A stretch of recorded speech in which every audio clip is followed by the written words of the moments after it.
Kick-Ass, Kingsman, Old Man Logan, Civil War, Wanted, Reborn, Space Bandit, MPA, Empress, Starlight, King of Spies, Magic Order, American Jesus, The Ultimate, Superman Red Sun, and many, many more. New books from our daddy in December. Magic Order, American Jesus, and Nightclub for only $1.99 a month. Starting in January. Nemesis Reloaded from our daddy and Jorge Jimenez. Imagine the playboy billionaire was the city's worst nightmare. How would the cops take him in? This is sick, not the good kind of sick. Hi folks, welcome to Millar Time again this week. To say I'm excited about this week's guest is an understatement. I'm the biggest Superman fan in the world. Cary's the best Superman writer of all time. He left comics before I broke in, really, and until I called him the other night, we'd never even spoken. I knew he'd worked on Superman 3. I knew he'd gone off to do the Superboy TV show. I knew he'd been involved with Bond and wrote the Columbus movie and the cartoon series Gargoyles. But he's so enigmatic, that I actually don't know much about him, and that's I hope everything changes tonight. We can get a great conversation here. Cary, thanks very much for taking the time. I know it's rare to get you in an interview, but everybody appreciates it. Oh, well, I'm glad to be here. Nice of you to ask, actually. So you lead the way. Let me know what you want to know. Well, do you know what's funny? Like, I can't remember not being into your stuff. Like, you were the very first credit I ever noticed in anything. Like Alfred Hitchcock's Presents or Steven Spielberg or even Stan Lee Presents. I knew your name before I knew any of those names. And it was Superman. I noticed that all my favorite Superman stories when I was about 6, 7 were all written by you. And I think it was the first time I realized there was a person who did this job, which is obviously so pivotal for guys like us, to realize you can do it for a living. But you weren't, you were so young when you started as well. I mean, even when I was 5, you were just in your mid-20s, and like, but you'd started, what were you, like 13 when you first started working at DC? Because I knew we were going to talk, I looked it up, and I sold my first cover idea to DC. Yeah. When I was 14. It was the summer of '63. Yeah. And it was this famous cover where Brainiac and Luthor go to war. I think it was the first time they actually met. Was that the birdcage cover where Superman's in a birdcage? Yeah. So Luthor's saying I should have the right to kill Superman because I took away his powers, and Brainiac says, no, I should kill him because I shrunk him. And they're like arguing. I love that. And I can't remember the story details. I think Edmund Hamilton wrote that story, the story that went with it. Because it seems so weird to us now, but back then DC would actually buy stories from kids who did a cover pitch, though, didn't they? Who'd do a drawing, and then they would get a more experienced writer to do the story. Is that what happened there? Yeah. Well, as I recall, they did not every time, but once in a while, more would like send me the original art to a cover, which I thought was cool. And obviously now, in hindsight, it was. I mean, if I still have those covers, they'd be worth thousands of dollars now, probably. But somebody told me once maybe DC was trying to get around the fact it was like child labor or something. I don't know if there was a legal issue there, but as you know, any kid who gets anything published isn't going to go to the cops. But it's so funny. I mean, like, because you did it a few years before Jerry and Marv and Len and those guys. I mean, they were young when they came in, but you were even younger.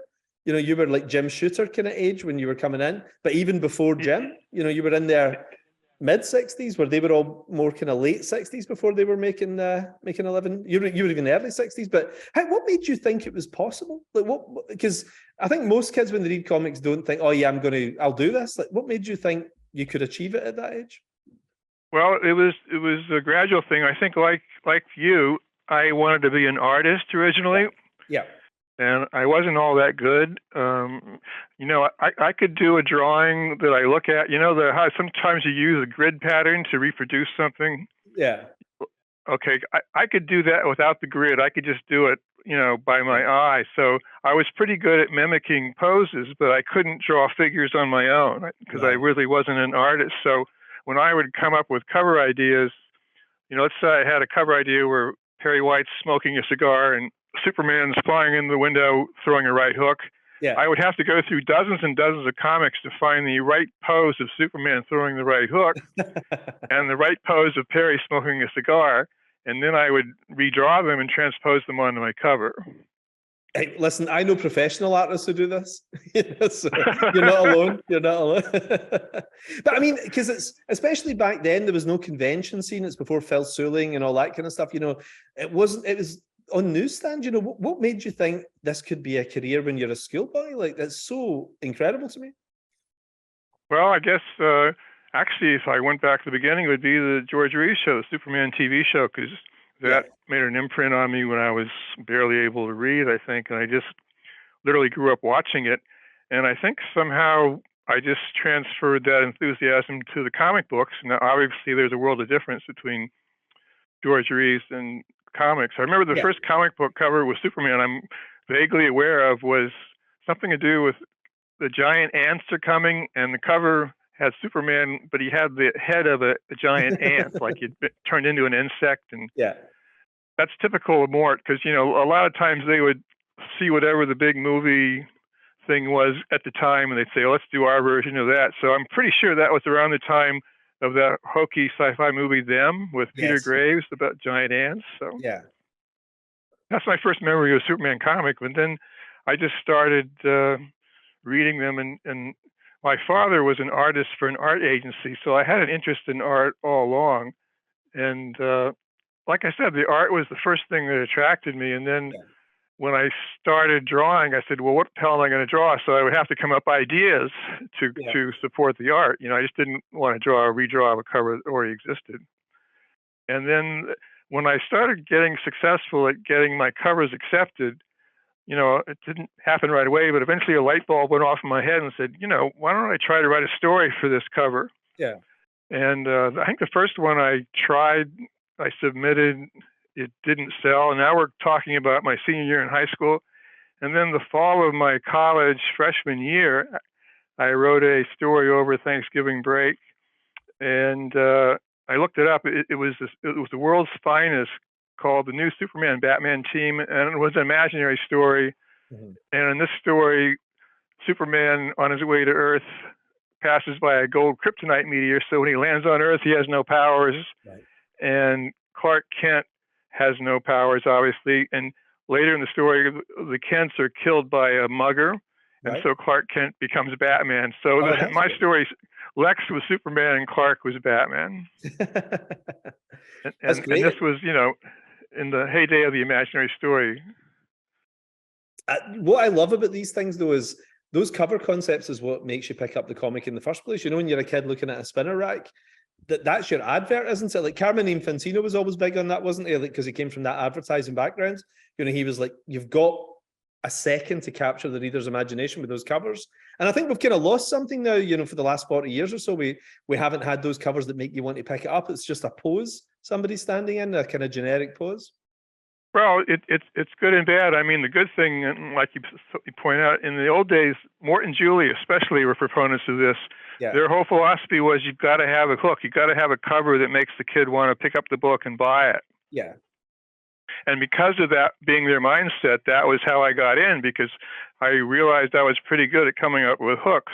Yes. And so that was good for me. But what you're saying about what's happening now, I think the other side of the equation is the covers now, just in terms of art, are just so much, I mean, they're beautiful and they're collector's items. And, you know, the publishers realized a couple of decades ago they could put out multiple covers for the same story and make money that way. So, you know, it's a trade-off. I mean, if you're talking about sheer art, a lot of the covers back in the old days maybe weren't that great. You just liked them because of what they portrayed and the idea was clever and stuff. And I think I don't know if you know this, but there was a whole thing about DC and their gorilla fetish in the 50s. Oh, yes. Yeah. So supposedly somebody did some research and they said every time there's a gorilla on the cover, we sell more books. So I don't know if I subscribe to that. I know I did my share of Gorilla Grodd stories, but it's just another symptom of this DC mindset about the cover is the most important thing. And that lasted well into the 80s. Oh, yeah. I remember, like, because I don't know what started it, but then it just became sort of perceived wisdom, didn't it? Like, everybody just assumed that you would, if you were struggling, you just put a monkey on the cover. Like, the same thing happened in British newspapers. If newspaper circulation was dipping, they used to put a wet dog or Princess Diana on the cover, and they would get a sales spike. And I think DC thought the same thing, didn't they, with the gorilla covers? Well, I guess the philosophy is, whatever works, whatever gets you there. And what did your pals at school make of it? Because, you're still in high school, you're making money doing Superman, which at that time must have been quite a prestigious thing, if you're a teenage boy. Well, the money actually didn't start till I was in college, because like I said, I sold my first script the fall of my freshman year. Right. And then I started doing it regularly. And I remember one of my roommates in college resented the hell out of me because, he had to get up at 5 a.m. to go down in the cafeteria and scoop out eggs for people. And and I would be writing a Jimmy Olsen story that took me 3 days, and I'd make more doing that than he would in the whole month of going to the cafeteria. So, but on the other hand, my room was very popular in the dorm because I was getting free comics from DC every month because, right. I was working for them. So my room became like a comic book lending library because everybody came in to read free comics. That's awesome. And that's a great period as well. So what would that be, like late 60s? Yeah, this is the late 60s. And yeah. I know your sweet spot is the mid 70s, but in the late 60s, DC was starting to do some, very experimental stuff. Like, I think that was when the first Dead Man came out, and The Creeper, and a bunch of stuff like that. So they were starting to experiment even then. Late 60s was interesting because you had that crossover periods of the golden age guys and the young guys coming through. Young guys like you, Len Marv, that generation of guys. But you still had the Arnold Drakes and the Bob Haneys, those older guys. And plus the sci-fi writers like Otto Binder and Edmund Hamilton. To have everybody at once is actually quite exciting, isn't it? It's a bit like the 70s in Hollywood, where you still had the 1940s actors around at the same time as the new wave coming through, isn't it? Yeah, I guess that's inevitable in any business. Like I told you the other day, I wasn't aware of what the behind-the-scenes stuff was with regard to the older writers and them wanting health care and all that stuff. But like I said, anybody my age who said, you want to do a story, we'll even pay you. Okay, sign me up. I didn't really think beyond that. Well, this is why a comic book union is so hard, isn't it? Because there's always a bunch of kids who are unaware of the generation before them. They're just excited to be doing the job and everything. And you guys, I guess that's why DC were so keen on getting young talent, like some new kids in, because you would probably have worked for free. Absolutely, and I think it was going on at Marvel too. Maybe not quite as common in those early days because Stan was so omniscient over there. I think Roy came in fairly early. Yeah. In fact, if I'm not mistaken, Roy worked for Mort Weisinger for like 2 days and decided he didn't like that kind of setup. I just heard that recently because Roy is so synonymous with 60s Marvel that I didn't realize he worked for Mort and hated it. And then I think through some coincidence ended up working for Stan. He'd written Stan a nice letter or something like that, like months before, something like this. Yeah, I think I might be misremembering. I think maybe Mike Friedrich worked for Mort for a day or so. And as you know, the guy that ended up staying with Mort for years was Nelson Bridwell. Yeah. But a lot of people have bad things to say about Mort, and he was definitely a character. I mean, he was very gruff and sometimes rude and kind of mean to people. But you got to realize, when I came to New York to work for the first time, day after day, I stayed with relatives the summer of '69. Yeah. For a whole summer, and I mean, I could go into the city every day as if I had a real job.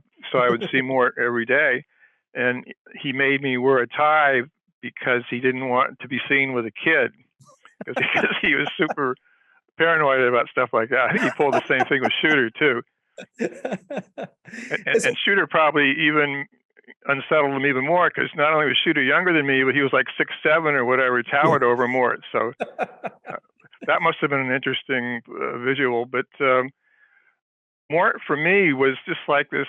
I guess I thought of him as sort of like Lou Grant on Mary Tyler Moore, just kind of a gruff curmudgeon, even though people had valid reasons to hate him or not want to be around him. But you got to realize I had nothing to compare him to because I had never had a real job before that, except maybe bagging groceries for a summer. Yeah. So I just thought, oh, this is the way a boss acts.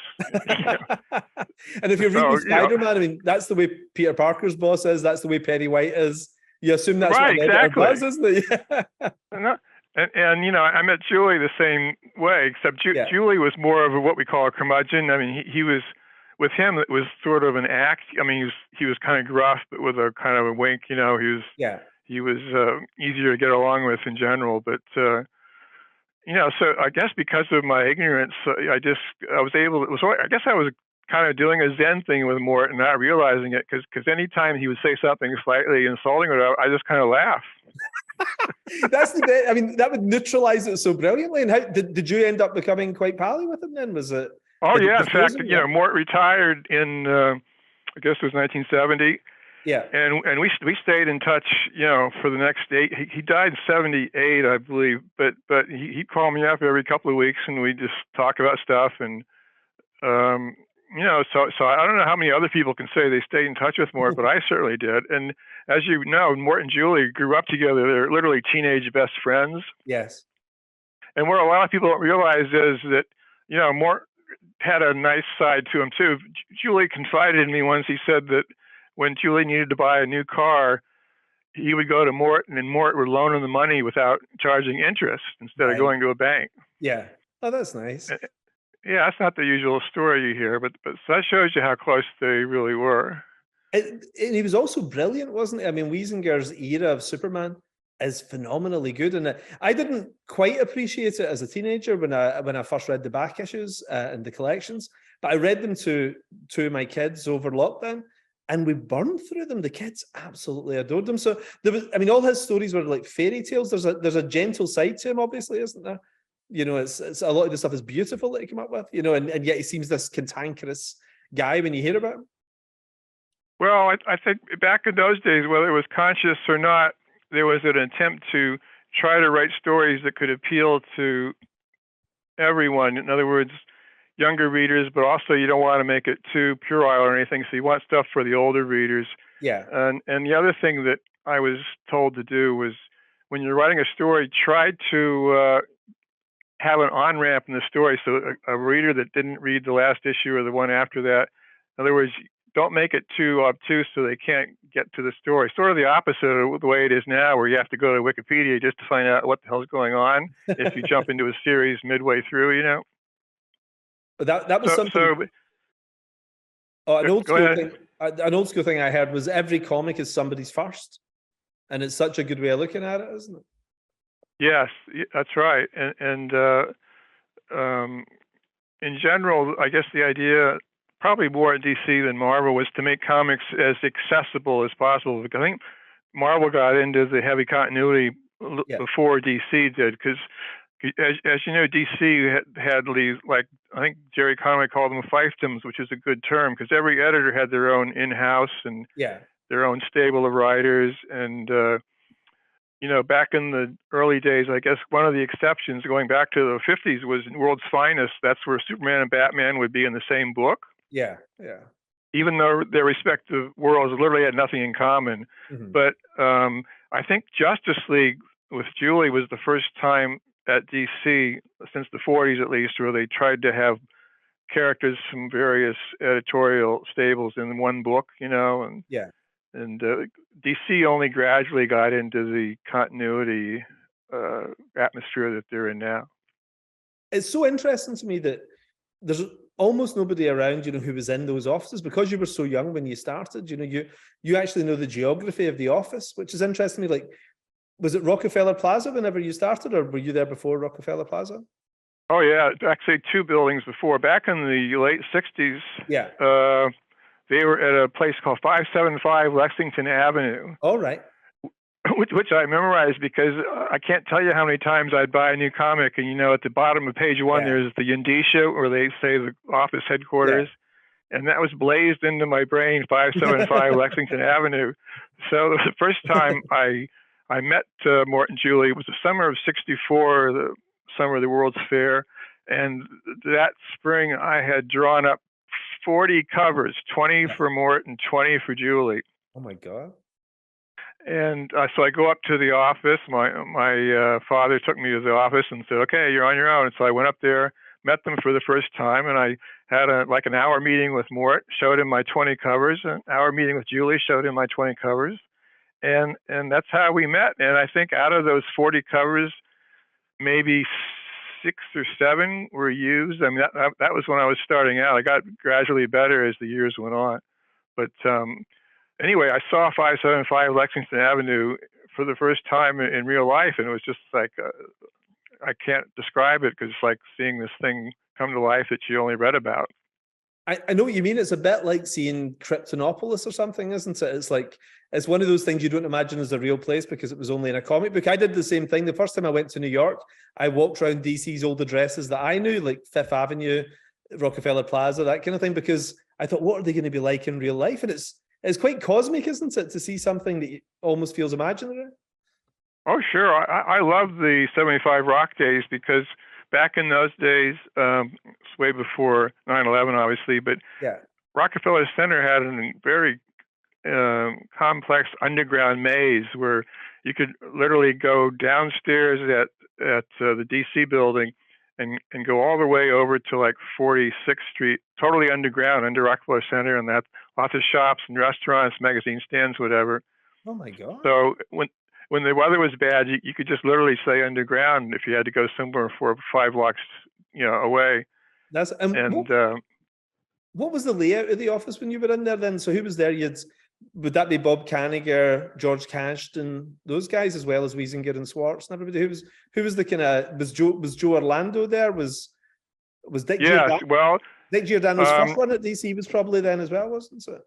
Yeah, I think right after Carmine came in, I think he brought Dick and Joe in as editors. Right. And then, as you know, Carmine was asked to leave in a couple of years after that, and then Dick and Joe stayed on, obviously. But yeah, that was that mid-70s period was, lots of experimenting was going on, and of course it got amped up even more once Jeanette came in. Yes, yeah, which must have been so exciting, like, what was Jeanette, 28 or something when she became publisher of the company? And I mean, it was such a man's world at that time as well, for a 28-year-old woman to come in and be so awesome. Like DC felt like the coolest company in the world when I was a kid. Like Marvel, I think was cool in the 60s, but that predates me, so I wasn't really a Marvel guy. But DC was where, all the great writers seemed to be, and all the all the innovative stuff, like guys like Chaykin and stuff that you felt you would never get away with at Marvel. Did you feel that explosion? Did it feel exciting at that period? Well, I now realize by the mid-70s I had been almost doing it 10 years. I think by that time, Marvel was starting to not take writers, but I mean, their profile was getting higher and higher. And yeah. I think by the late 70s, DC was starting to maybe seem a little, not regressive, but it seemed like they lost their mojo a little bit, and Marvel was overtaking them in terms of public perception, at least. Yeah. And a lot of the major writers at DC, I always get confused whether I think Marv and Jerry were at Marvel first and then came to DC, or I might have that backwards, but the the flow between companies started becoming more prevalent by the 80s. Mm-hmm. Mm-hmm. It's funny because I associate you so much with DC, but were Marvel talking to you? Did Marvel ever try and lure you over the way that the DC guys lured the Marvel guys over? I remember, I guess the summer of '69, the first summer I was there. I can't remember why I did this, but I went over to Marvel and I had sort of an informal meeting. I guess I met somebody or something, and I was only in the waiting room, and whoever I was talking to showed me Gene Colan pages. I don't know if he was doing a mystery series then. It was something to do with a clown on a railroad track or something, but it was great seeing Gene Colan pencils. Yeah. And nothing came of it. I just said, oh, well, okay, see ya. And by the time I got home that afternoon, the phone rang, and it was Mort. Right. and Mort said, hey, Cary, I hear you were over at Marvel today. Oh my God. I said, oh yeah, I was just stopping by to see what they're doing. And he said, okay, well, I just want you to know, if I ever find out that you're going to do work for Marvel, you're going to be fired and you'll never work here again. Oh my God. Have a nice day. It's kind of a compliment. That's kind of a compliment. It means he doesn't want to lose you, doesn't it? Well, he had a really good intelligence system. If I had to guess, it was probably Nelson who told him, because Nelson had his ear to the ground a lot, and somebody probably just mentioned it to Nelson in passing. And maybe Nelson didn't know how Mort would react either, but it got back to Mort, and he let me know. And like I said, I just figured that's what bosses do. I said, okay, that sounds fair. I never met Nelson Bridwell, but I always imagined him to be like, a character in a sort of Doris Day movie, because he wore a bow tie, he had a crew cut, all that kind of thing. Right. He seems like Tony Randall or something. That's the sort of image I have in my mind of him. What was he like? Oh, Nelson was great. I mean, he had his health problems, but he was a literal walking encyclopedia. Nothing you could ask would stump him. He had trivia, just amazing mind, and he was always the go-to person when you had any kind of questions. And I always got a kick out of him because, you could talk to him about any subject. I think he had Shakespeare plays memorized, and he had amazing memory. Might have been photographic, but I really liked Nelson. And Mort, of course, treated him like shit, but but he became Julie's assistant too. I think Mort actually fired Nelson once, and then within 2 days he begged him to come back because he realized how no one else would put up with him. So was DC a pretty small operation then at that point? Was it really just a handful of people on the editorial side? Because they didn't do that many books back in the old days, which I think I appreciated, because it meant kids could probably afford most of them, But it felt like there was maybe 7 or 8 big editors then. Well, I mean, you're talking about late 60s, early 70s? Yeah. Well, I guess the 3 big guns were Mort, Julie, and Murray Boltinoff, and I think I think George Cashin had some books. I mean, later he became a writer, and then Kanigher was an editor and a writer, I believe. So you're right. Maybe 6, 7 editors tops, and I'm not sure what the actual monthly book count was back then, but I think even then Marvel was putting out more books. And how did life go whenever Julie took over the Superman books? Did you come over? Were you inherited?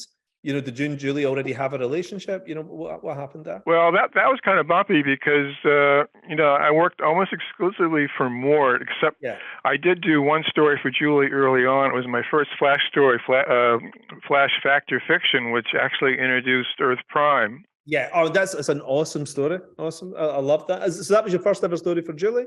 It's such a Schwartz story, isn't it? It's such a Julie Schwartz story.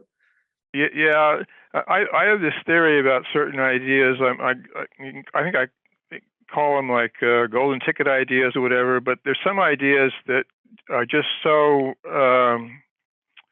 rich that you could do something, and then a writer could do something else, and then 5 writers could do something else. And the idea of our reality being one of the DC Earths, there's just so many things you could do with that. And obviously, over the past 4 decades, a lot of things have been done with it.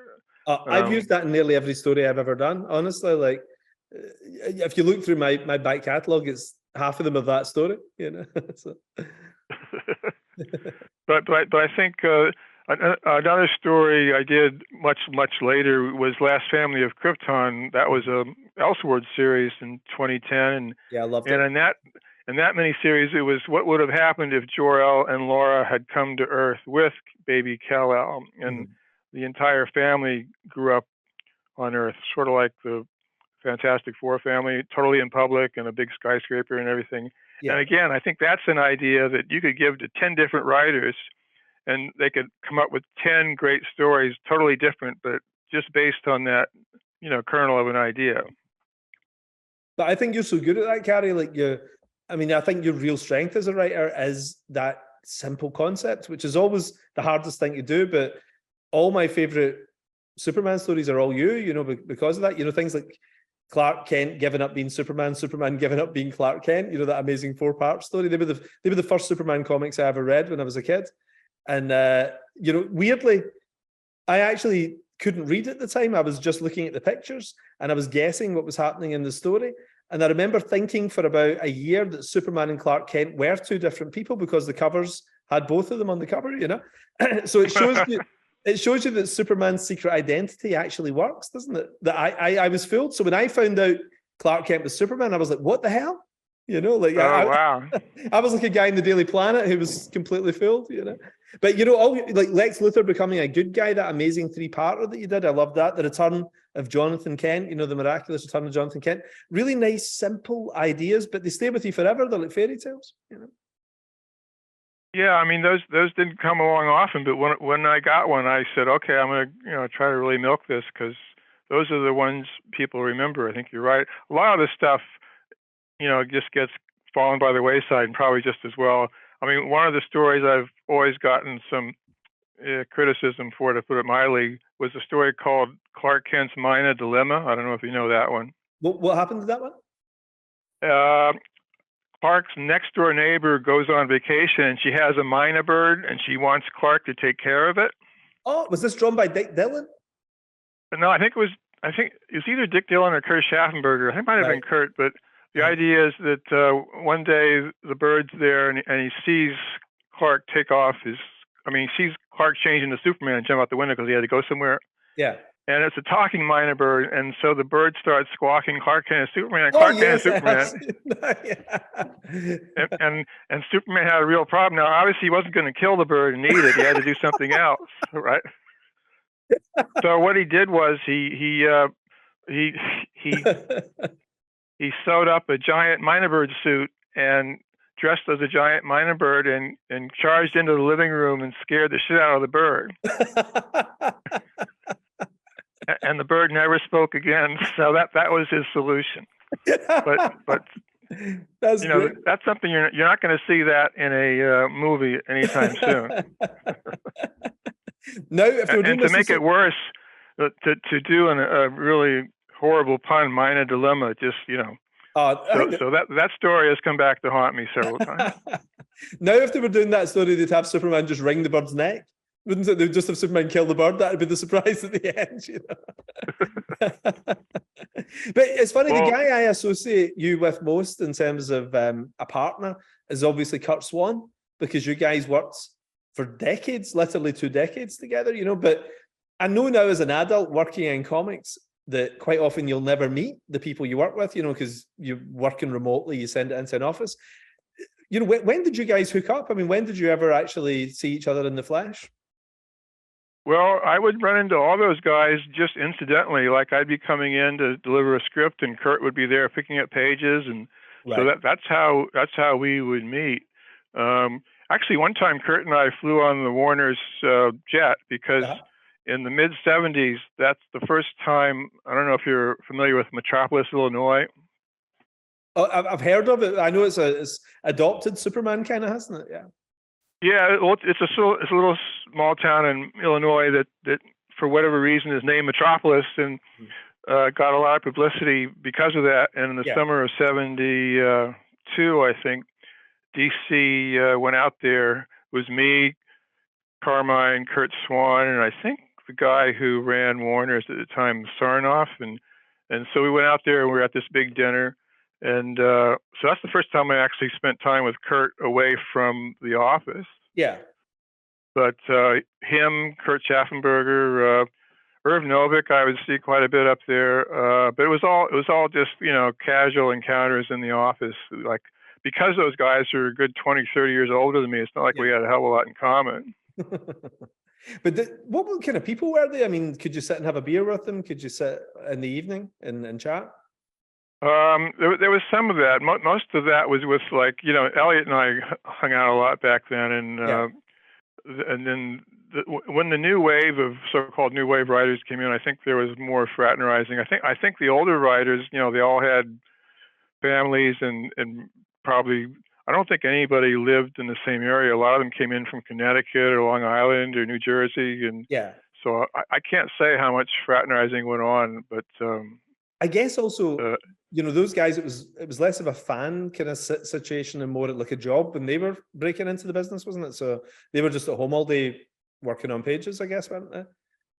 Well, the generation that preceded us, they were definitely looking at it more as a job because the so-called comic book fan didn't exist before, 60s. Yeah. Now, the guys who did it in the 40s, I'm not even sure they would have been called fans then, like, Kubert, Carmine. When they were doing Golden Age stories, they were very young, but again, they probably all came from other fields, ad agencies or whatever. Yeah. Because there was no fandom, quote unquote. So they always looked at it more as a job. And I think that might have annoyed a lot of them, especially the older writers, because we'd come in, full of enthusiasm. Oh yeah, we'll do this for free, and they're worrying about their mortgages, and we're getting shafted, and why don't we have a union? And so there was definitely two different generations there. And by the time the 70s were winding down, I think that's when most of the older writers were phasing out, either voluntarily or otherwise. I think Bob Haney was one of the last guys to stay around. And Bob was a really good writer, by the way. I remember Mort. Actually, that might have been Bob Kanigher. I was looking at a script, and Mort said, "When you can write like that, you can get $15 a page too." I was getting $12 a page back then, which probably sounds, inhumane now. But one time I went on the internet and looked at the inflation scale, and I think $12 a page in like '68. I'm not sure what it is, but I think it's like 70 or 80 or 100 now.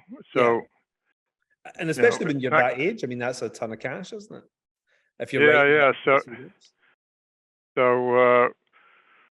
So I lost my train of thought.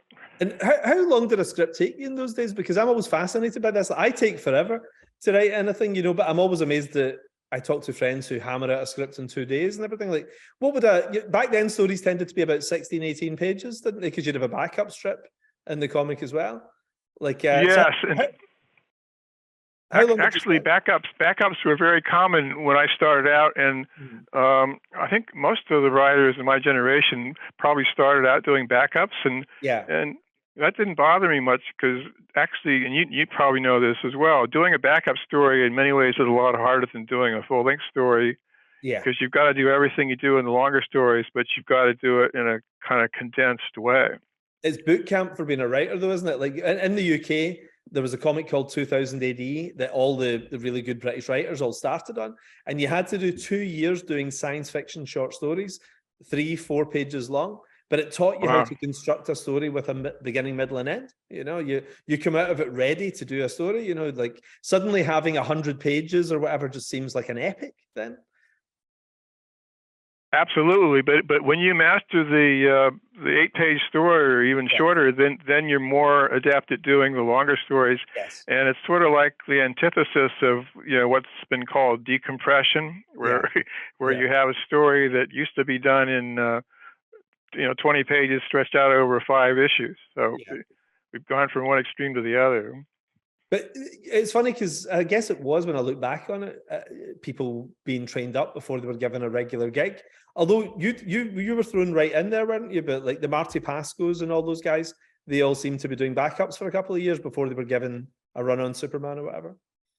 Yeah, I think I don't know if it was conscious or not on Julie's part, but like the backup was like your entry, and it was same with me with regard to Julie, at least, because I remember after Mort retired, I had a kind of uncomfortable meeting with Julie, and this is the gruff Julie now, and he said, "Well, Cary, you were told, or you should have been told, that after Mort left, you wouldn't be getting as much work here." Oh my God, that's terrifying. Yeah, I know, that sounds really cold. So anyway, so that didn't end well, but I was still in school then, so this was the summer of 1970. I go back to college for my final year, and I started submitting stuff to Julie. Yeah. And I did a couple of elongated man stories, which are by definition backups. Yeah. And he liked the first one, and he liked the second one. So I gradually won Julie's approval through doing backups for him, because obviously he wasn't ready just to take me because Mort had him. So for me, the backup was my ramp up to get in Julie's good graces. And then once Julie accepted me, never had a problem like that again, because Julie was really loyal, and he'd kid around a lot. But once you were in his company, you were there for life. Yeah, I mean, I even remember it was the same colorists, the same letterers, the same pencilers, the same inkers. Those books were very consistent for 10, 15 years, weren't they? Well, Julie, I worked with Julie until it started in '64, and in '86 is when the John Byrne Superman came in. So that was a good 20-year run. Sure. What was Julie like as an editor? I'm always fascinated by this. Like, whenever everybody has a different system of how they work with the writers. Like, did Julie just trust you at a certain point to just hand in a script and he just passed it on to Kurt Swan, or did you have to pitch him a story idea every month before you were allowed to go away and actually write up the script? What was the process you went through? Well, Julie was kind of eccentric. One of the things he insisted on, we'd have a plotting session, and the way I usually would do it, I'd come up with a kernel of an idea, and he would always want to have his input. And it took a while to get the hang of this, but I guess there's this thing called active listening, where the person talking to you, you want to make them think that whatever you want them to say is their idea. and so I was doing a lot of that, and by the end of the plotting session, the story would still be mostly what I wanted to do, with maybe some of what he wanted to do. And on the other hand, sometimes he would make it much better. But the other thing he would insist on is, I'm not going to write out the voucher for this story unless we have a title. So no matter how good the plot was, if we couldn't come up with a title, he wouldn't enter it into his ledger, and I wouldn't there'd be no check on the way without the title. So sometimes it took longer to agree on a title than it did on the plot of the story. But that was Julie. So he would actually beat by beat talk through the story with you then every time before you. Yes. Yeah, because he was old school. Mort was the same way. Now, Mort, there were accusations that Mort would tell one writer, this idea sucks, do something else. And then he'd give that idea to another writer saying, your idea sucks. I don't know that that's true. I can't remember that ever happening with me. Yeah. But I remember one story I did this 3-parter. I don't know if you remember it, where Superman gets really old. He's in an old superhero home, and oh yes, he ages, and I think it ends up he goes to the end of the universe and comes back again or something. But there was one scene where, in a futuristic time zone, the city of Metropolis was overrun, and the cities were floating in the air, and Mort said, we've seen floating cities. Why don't you do where the buildings are still on ground level, but every couple of decades they keep building them taller to get above the smog. So it's not a floating city; it's a city that they keep adding to it. So they're trying to escape the pollution below. Yeah. And that's cool. So now I don't know if Mort got that idea from somebody else or it was his own idea, but that's an example of him, improving a story. And as you know, Mort and Julie were, the masters of the sci-fi pulp magazines back in the 40s, and they all had vast knowledge in terms of being able to do stuff like that. It's funny. I think that's something that my generation of guys, didn't have with editors. I mean, for good and bad, like, they didn't have that incredible experience, like Wiesinger and Schwartz, by the time you're working with them, have got a generation's worth of pulps behind them, haven't they? And comic books, and they've reinvented DC with the Silver Age and everything. Their knowledge seemed encyclopedic, but I guess the downside of that is they had a lot of their own ideas that they probably pushed on you that you didn't always want. Yeah, there was a little of that. I mean, like I said, what I would try to do is try to take what Julie or Mort was insisting on or suggesting and try to make it my own. Yeah. But sometimes that would be to the detriment, but more often than not, it would actually improve the story. And the other thing with Julie, and I don't know if he did this with every writer, but he was not shy about rewriting. In other words, crossing out a word here and there or changing a line. Yeah. So he was very hands-on in terms of the copy and the script. And I don't think that's done by editors much these days. It was still done in the 90s. I remember the Marvel guys, that happened all the time, and people were suicidal sometimes. A lot of my friends were like, oh my God, some idiot with a pen has just ruined the script. And DC, there was a lot of power games in the 90s. There was a lot of people worked at DC who saw it very much as a sort of boss-employee relationship, and they saw the editor as being able to overrule the writer, but I think by about the year 2000, I think that sort of calmed down. I haven't heard much the last 20 years or so. Yeah, I mean, even in the 80s, like when I was doing Captain Atom for Denny, he was the editor, and he would rarely change my copy. So I think the heavy copy editing was more a throwback to the 60s, and gradually over the years that was being done less and less. I have no idea what the status of that kind of thing is now. Yeah. And the thing is, it's guys who are not writers rewriting writers quite a lot. And, if it's Denny O'Neil or maybe Julie Schwartz, it's one thing. But if it's some guy with no track record or somebody who's just written one bad miniseries who ends up being an editor or something, it's a nightmare, isn't it? Yeah, that's nothing I would want to get involved in because, for the most part, when I was there, the editors knew what they were doing, or they had some reason to be editors. They just weren't walking in off the street. But yeah. So what about? I think. Oh, sorry. Go ahead. I was going to say you and Elliot Maggin teaming up was always really interesting in the sense that you were both very successful writers in your own right. You were both working in the same office. There was 2 Superman books already. What made you guys team up and actually co-write? Because co-writing is a thing that actually rarely works, isn't it? I think usually when people team up, nobody's given it 100%, and the work is never as good as the writers individually. But you guys were actually great together. You were a really good team. Was it Julie's idea? Was it your idea? How did that happen? I'm not sure how it came about. And I think over the years it's been blown out of proportion. I think all told we did maybe 4 or 5 stories that way. And the way we would do them, as I recall, is I would write the scene breakdown. Yeah.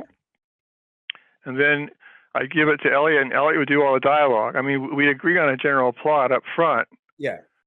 But it was never like we were debating, what happens in this scene or what does this character say here. Right. I was doing the plot and he was doing the dialogue, and so we got it to a kind of science that way. Right, that makes a lot more sense, because I know the way it can often be done is somebody will write the first half of the issue, somebody writes the second half. They split scenes down and everything, and I think it's a bit like 2 people trying to guitar on the same guitar, Yeah. But that's quite a sensible way of doing it, isn't it? And you're such a great plotter. It makes sense that's you would take charge of that side of it. Right, and Elliot was really good with dialogue. He would do a lot of it like off the top of his head, so it was a good combination. I think the epitome of that kind of team up was the 2-part Justice League we did, where I made the unfortunate mistake of appearing in a superhero costume. You'll never get away from this. Yeah, I remember the week that came out, I was talking to Denny for some reason, and he looked at it, he just shook his head and said, "You have a hell of a lot more nerve than I do." I don't know if nerve is the right word there, maybe total abandon of logic, but that stayed with me for many years, that costume. Not that I really had one in my closet or anything, but it's funny, I always forget that the Superman movie was shot so close to the DC office. In 1977 or so, the year before the movie came out, they were shooting near where you guys were putting the comics together. And you told me the other night that you had an office just a few streets from the DC office. So were you kind of on the set, even in an unofficial capacity, at that time when Donner's Superman was getting made, when they were shooting all the exterior scenes around 42nd and 3rd and that kind of area? Were you there?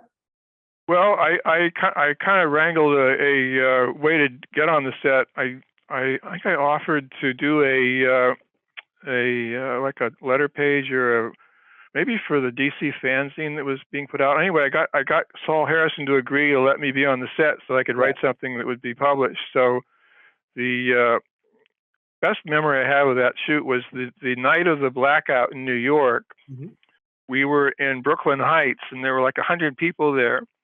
And it was to shoot this scene that I think was in the final cut, where Superman has to fly down and literally rescue a cat from a tree. Yeah. It's in the movie. The whole scene lasts maybe 15 seconds. And just to get those 15 seconds took the whole night, literally. Because, they had Superman or Chris was on this crane, and they had to get it just right so they could make him come in on the tree at the right angle and everything. And they wanted to get the skyline in the background. It was my first real close-up taste of how tedious it really is to be on a movie set and how much they have to go through to get the most mundane things on screen. But at the same time, you're maybe 27 and you're looking up and you're seeing Superman flying in front of you, even if he's on wires. It's proper Superman. Yeah. Well, it was surreal, to be sure, and it was either that night or the next night, but the blackout happened, and like I told you, New York was totally blacked out, and they wanted to put out the Daily News the next day, and the film crew lent their generator to the Daily News so they could do a paper the next day. So That's amazing. the Superman movie helped the New York, the fake Daily Planet helped the real Daily Planet. There's something beautiful about that, isn't there? That's the first time I was in New York. I was staying in a hotel in 42nd and 3rd next to that newspaper building, and I didn't know that's where they shot the Daily Planet scenes. And it was 5 o'clock in the morning. I'd been out for a night with Garth Ennis and Joe Quesada, and I was staggering along the street. I was so drunk and I was holding on to the walls. And I remember looking through the revolving doors of the New York Daily News and looking in and seeing the Daily Planet globe. And I honestly thought I was hallucinating. I thought I'm having a nervous breakdown or something. But you know, I own that cat, by the way. You know the cat that Superman rescued from the tree? I own him. Wait a minute, you own the cat? Yeah, I bought the dead cat. I've got the cat in the house. Yes.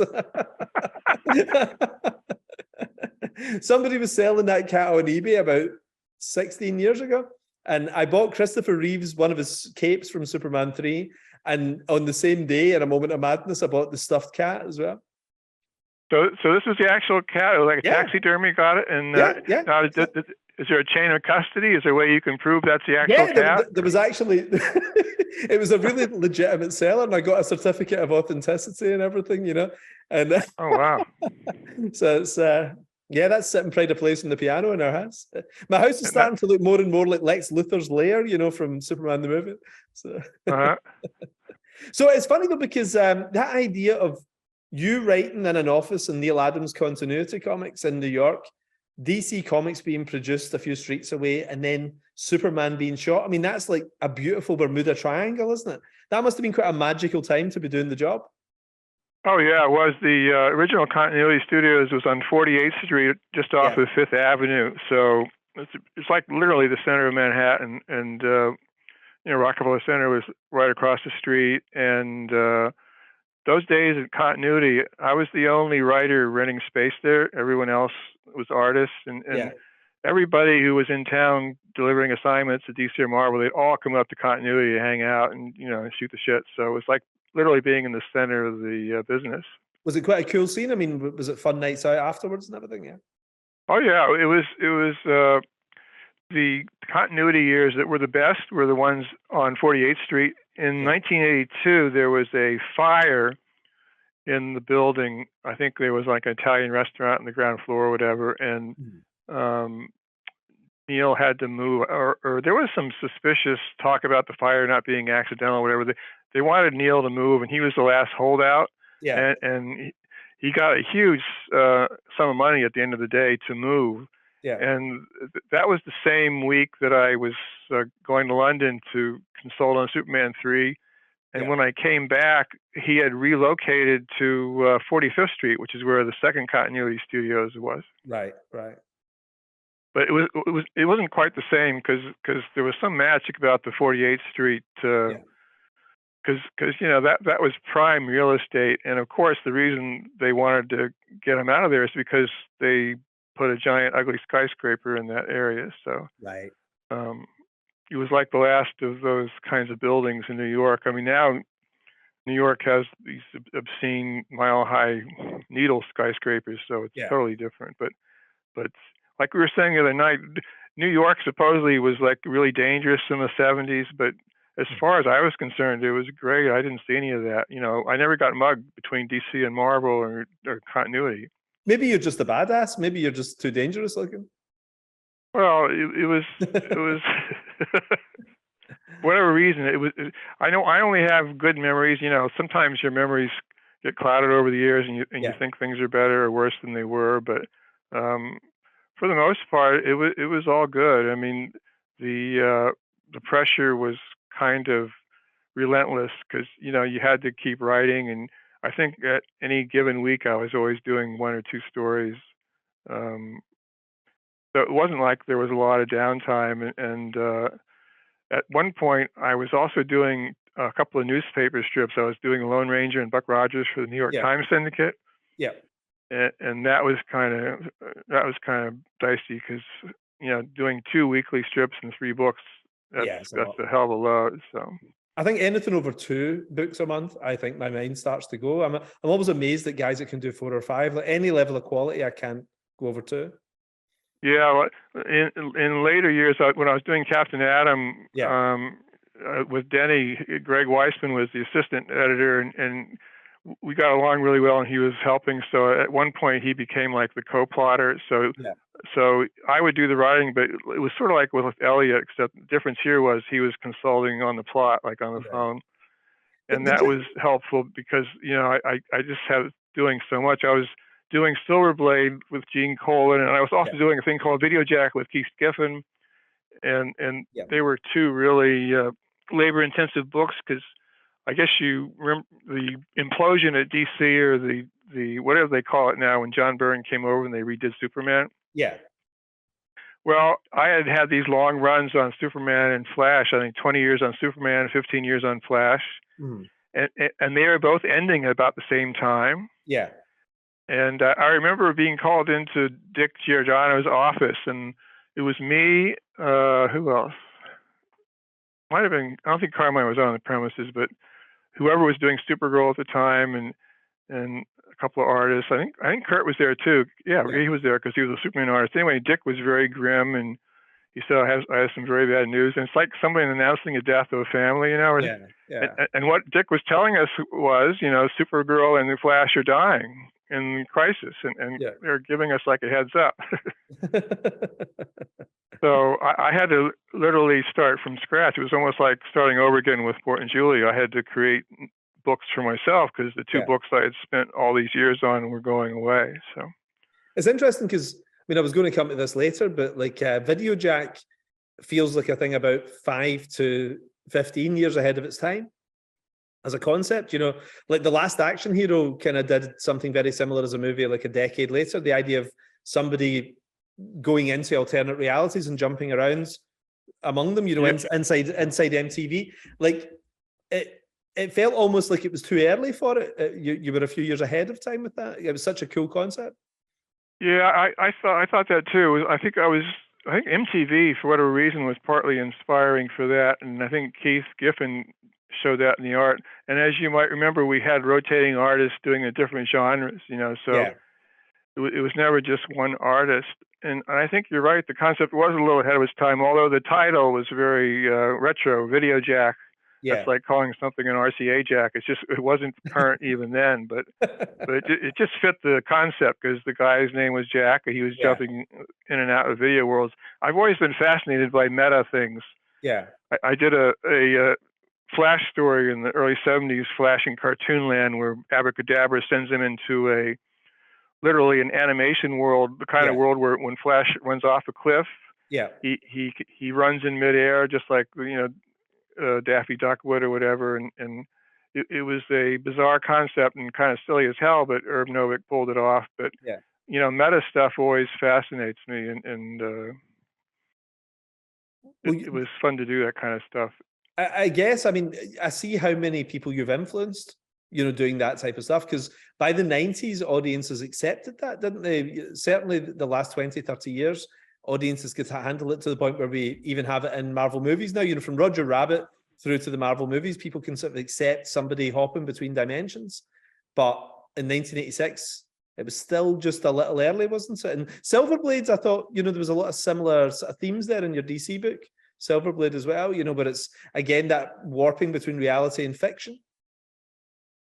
Yeah, Silverblade was a difficult book, but it was fun because I literally got to do whatever I wanted. There were no rules. It had nothing whatsoever to do with the DC universe, and I'm kind of amazed to this day that Dick okayed it, but he did. So I went. I remember, I think it was issue 7 or 8 of the 12 issues. You find out that the previous 7 issues have all been a movie, or the characters were not really themselves, or something.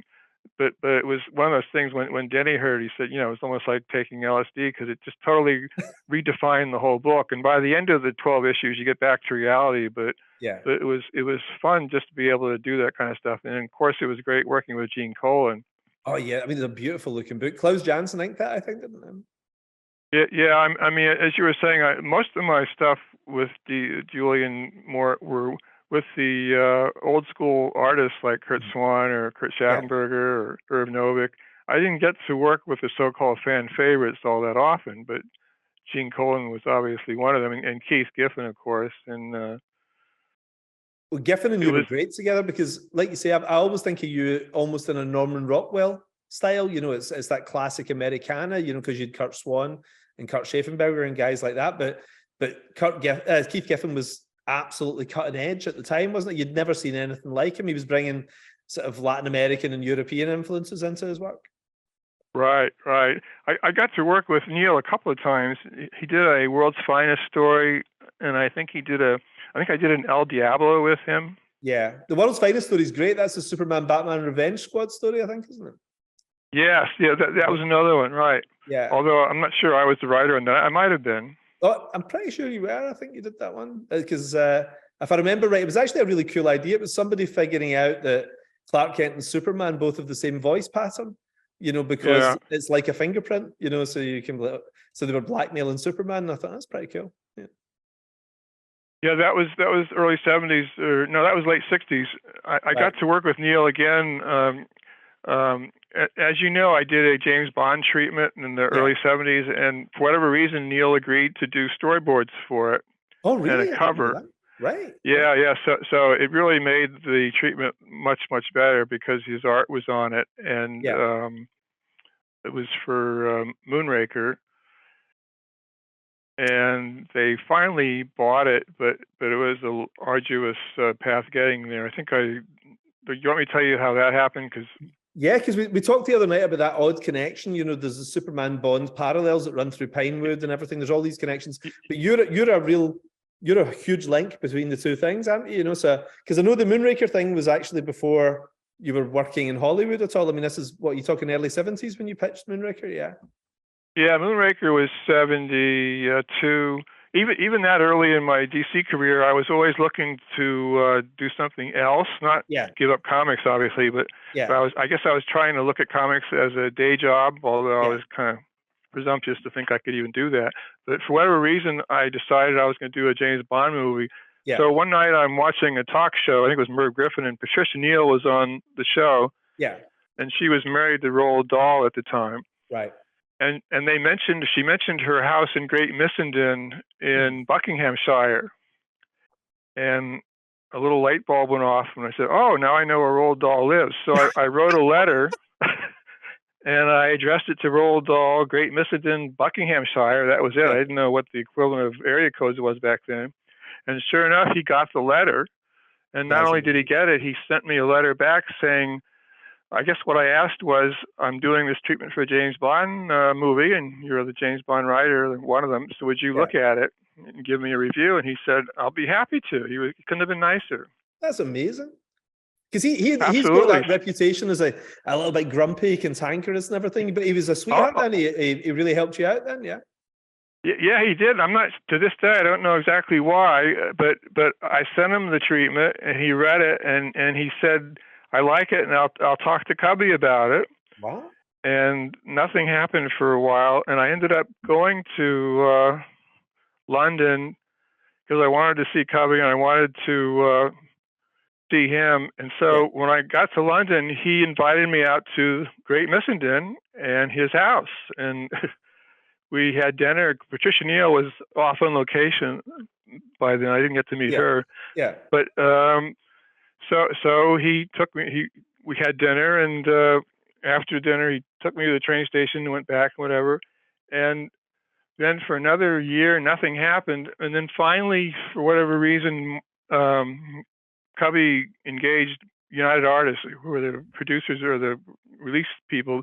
Yeah. United Artists bought the treatment for, I think it was $5,000 without Cubby reading it because they did it for him. Yeah. And because, Broccoli and Saltzman were paranoid about being sued, looking at unsolicited material. So.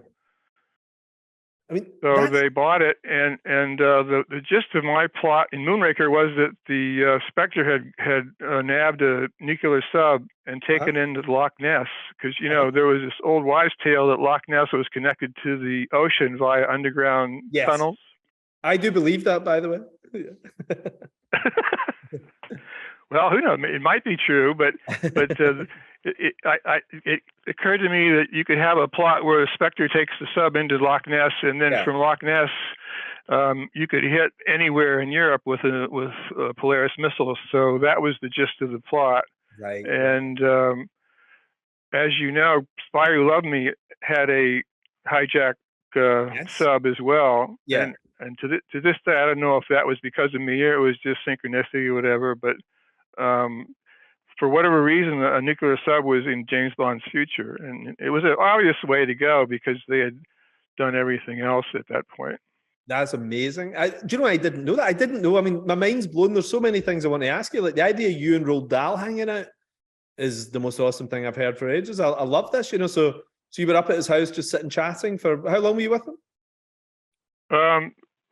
Well, I'm not quite sure I heard that last question. I'm sorry about that.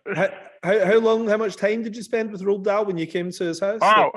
We just, you know, it was literally just one evening. I went out there and we had dinner and I'll never forget this. His daughter Tessa was working part-time at a curio shop or something in the town of Great Missenden. And for whatever reason, she had to go there to drop something off or whatever. So I went with them. I was sitting in the front seat in between the two of them, and we go to the shop and they're doing stuff. And I remember Roald telling her about a certain item she wanted to display, and he says, "No, dear, put it behind that other thing so people can discover it. It'll be more interesting if they think they're finding it." You know, that was his advice to his daughter. So. It was a great experience, and that same trip, I because I was such a James Bond fan, I was also a fan of John Barry music. Yes. So I used the Eon connection. I did a cold call to John Barry, and I got to meet him, and he took me to lunch at this club called Burke's in London, where all the people were hanging out, and so it was a good trip, and the James Bond thing. One trip you were hanging out with John Barry and Roald Dahl, and one trip to London. Yeah, and Cubby too, because I went to Eon, and you know, at that time, I think that trip he hadn't bought it yet. He just knew about it, but Cubby was always extremely nice to me, where he really didn't have to be, and I think that speaks highly of him. Because the other partner, Harry Saltzman, had the opposite reputation. He was not particularly easy to get along with. But with regard to Moonraker, the other thing that some people have pointed out is that I also had these two henchmen named Pluto and Plato who were like identical twins. Yeah. And I had a scene where Bond was fighting one of them, but every time he beat up the guy, he kept coming back, and they were both wearing identical outfits. So Bond didn't know right away that he was actually fighting two people, not one. And somebody pointed out that there were identical twins. I think maybe in Octopussy, but I'm not sure. The circus guys, yeah. Okay. And the other big action scene I had, Neil did a storyboard for this, was Bond was getting a job as Hugo Drax's chauffeur. That was like his undercover job.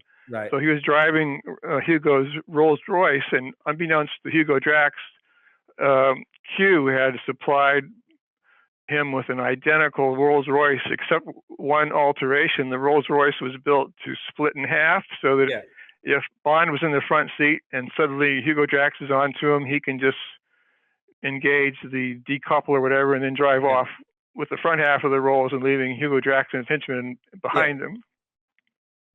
and then in my script, I think the half Rolls was chased by Drax's men and ended up in a auto test track or something where they have all these banked curves and stuff, and ways to test a car. It was just a way to have a good action scene.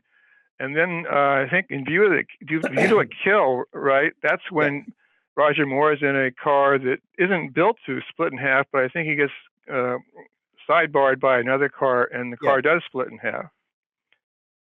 So, maybe they got those for my treatment. I don't know, but 100%. I mean, I see this all the time. Like something that's planned in one film shows up 3 films later or 3 seasons later, whatever. Like a good idea will float around and people will always find a place to use it, you know? That's especially with the Bond people, because they would keep things. Yeah. I think the mini jet in Octopussy was originally going to be in 2 or 3 films earlier, but they just couldn't fit it in. So yeah, with them, nothing went to waste, and if they don't use it in one movie, they'll do it in another. So that's absolutely amazing. This is why I'm so glad we did this podcast. This is like I'd never know this stuff otherwise. This is absolutely brilliant. But the like Superman also was, you know, not only I think you did in comics, but you sort of phased into doing live action Superman as well. Like I know that you were a consultant on Superman 3. Like how did that come about? Was that Warner Brothers' idea, or did the Salkinds say we'd like somebody from the DC office to come and have a look at this? You know, was that a political thing? How did this happen?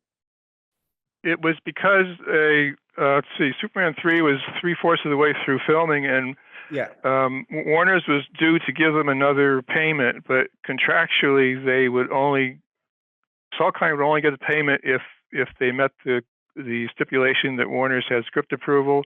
Yeah. So long story short, to trigger this next payment, which they desperately needed, they had to have DC sign off on the script, and there were some things in the script that DC wasn't thrilled about. So they wanted somebody to go over there to represent Warner's, and the truth of the matter is, by that time they were so late in the filming that there really wasn't much they could change that hadn't already been shot. And obviously they weren't going to reshoot stuff, but it was more, I think, a political thing, just so Warner's could flex their muscles. Did you ever like look at it and say, "Look, guys, this is taking a very odd turn" or anything? You know, were you able to be that frank with them, or were you? Well, I think the thing that DC liked that I was pitching was that in Superman 3, the idea of the evil Clark was a really cool idea, and that fight still holds up. But as you remember, so much of the movie was geared toward Richard Pryor. Yeah. That really wasn't part of the Superman mystique. That I think they would have preferred more stuff centered on the Superman Clark split, and I think that was the thrust that we were suggesting. But again, the reality was most of that had already been shot. So I had a really uncomfortable meeting with Richard Lester and the Newmans at the time. I think Lester had an office at Shepperton Studios, so that's where we went. Mm-hmm. And so I just, delivered the DC notes, quote unquote, and David and Leslie Newman were not pleased to see me, as you could understand, because it was just, days later, I think Ilya said, "Well, you were in the lion's mouth for the, good for you and whatever." And at the end of the day, it was worth it, because when I got back to New York, I think Jeanette or the Warner's guy, anyway, I ended up getting a $25,000 bonus just for that trip. So that, it definitely paid off, even though it was uncomfortable as hell. But because of that, what? It started a great relationship with the Salkinds, I guess, as well. You guys. Well, that's where Ilya and I first met, and he and I are still friends to this day. And because of that trip, Jeanette not only signed off on me getting that bonus, but she said, "Cary, later in the shooting, you can go back and visit. That's your reward." So this would have been toward the end of the shooting schedule. I guess we're talking mid '83. So I get sent to London for free again. And like I was telling you the other day, I was visiting Pinewood, that's where they were filming, obviously. And on floor 2 was Ilya and the Superman people, and on the first floor was Mike Welsh and the Bond people. Yeah. And so I would go back and forth between the two, productions, and it's like, dying and going to heaven. I got to go on the set of Octopussy, and I got to see Reeve flying around on the harness, and they were literally in adjoining stages. And I think there's a famous photograph where Chris Reeve was visiting Roger Moore when he's in his clown makeup, because they were filming at this thing. Yeah. So I think it's the only photo I've seen, certainly, of the two hanging out, and weirdly Roger Moore is painted up as a clown at the time. Right. Yeah. People that don't know the context probably think he was having a brain event or something. But there was although to be frank, I was never thrilled with that particular scene in Octopussy. I don't think you would have gotten Sean Connery to wear a clown outfit. But it's funny because like, even a lot of the crew and the directors and everything, you know, that had been talked about doing Superman were the Bond directors, like Guy Hamilton, John Glenn, all these guys had been interviewed before Richard Donner, hadn't they? So there was the Superman and Bond really shared the same DNA right down to the stages and the production offices. You know? Yeah, I mean, Pinewoods, where all that stuff was shot. Now this was before the the 007 stage, which they had to build just for Spy Who Loved Me for the submarine pen. But it was still a big deal, and it was great seeing Pinewood because it's sort of like your story about seeing the so-called Daily Planet in New York. Yeah. I had seen so much stuff about Pinewood over the years. To actually be there, it's a real kick, and so that's how I ended up on Superboy. Oddly enough, like 7 or 8 years later, because Salkinds were producing the Superboy series, partnering with Viacom, because back then syndication was still a thing. And it started off with DC having full script approval, even more so than they had on the movies. Right. And I didn't get the job right away. When they were prepping the production, John Haymes Newton, who was the first Superboy before Gerard Christopher, he came up to continuity to meet me because he just wanted to talk about Superman and Clark Kent and whatever. Yeah. And I think he had to catch a plane, so he really didn't get much time to talk. But I decided to write him a letter, putting down the stuff I didn't have time to say when he was there in person. So I just sent this letter, 2-page letter, not thinking anything of it. And I think it was like 3 weeks later, I get a call, or somebody calls me saying that they want you to be the DC liaison for Superboy. And apparently what happened was John Newton showed the letter to the director and Ilya. Yeah. And Ilya read the letter and said, "Oh, this is good stuff," and blah, blah, blah, and we could use this. And I think they were having some problems with DC at the time, too. So it was a win-win for Ilya because he would get my input creatively, but also I'd be the DC guy there on the premises to smooth things over with regard to the production. So I got hired because of that. And I think also Ilya remembered our experience on Superman 3 6 years ago because, like I said, we really hit it off. See, I always wondered who was the problem on Superman 3. Like, do you think it was the Dick Lester and the Newmans as opposed to the Salkinds then? All the cartoonishness, was that coming from Lester? Well, I think the problem was that, Lester originally came on when they were having problems with Donner. Yeah. Lester was brought in as a pinch hitter if it needed to be that way. But when Lester was in control, I remember Lester saying on a talk show, I got the job for Superman 3, and I felt like we needed to change the chips. That's exactly the way he put it. Yeah. And by that, he meant a new story direction with Richard Pryor. It's such a weird thing because over in the UK, we didn't really know Richard Pryor, especially children. I was 13 when that movie came out. And my only experience of Richard Pryor for years was Superman 3. And I was like, why does everybody love this guy? This stuff really sucks. It's terrible. Yeah, it was just, nothing against Pryor. It was just kind of an awkward fit. It was like you're trying to meld two different genres. And, the prevailing wisdom back then, which has been proven false, thank God, is that you needed to have maybe a little more humor, not smart humor the way Marvel does it now, but just kind of silly humor for a superhero movie to appeal to adults, because if they can't laugh at it, they're not going to get into it the way a kid would. That's a good point. To give them the release valve, it's like, it's okay to be here. We're not taking this too seriously. Yeah, and there's a way to do it right. Now, I think you and I would agree that Superman 1 did it absolutely the right way, because the humor was there with like Gene Hackman and Ed Beatty and whatever, but it was never at the expense of the story. Yeah. But I think by the time they were at Superman 3, I think the formula was a little skewed and the humor was getting a little too much emphasis. And so that was a problem. And also, I think, I'm not sure how well it did.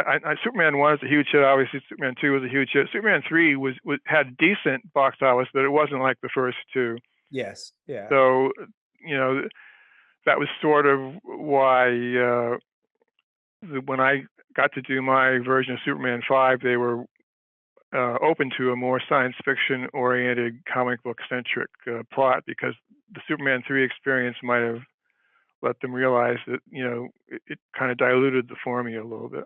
Yes, it's funny. I always wondered, actually, because I know Superman 5, your script featured Brainiac as the villain, and I always wondered if the supercomputer in Superman 3 originally had started off, in draft 1 before Richard Pryor came in. Was it Brainiac? Do you know if that was the origins of this, or were they just jumping in the attack?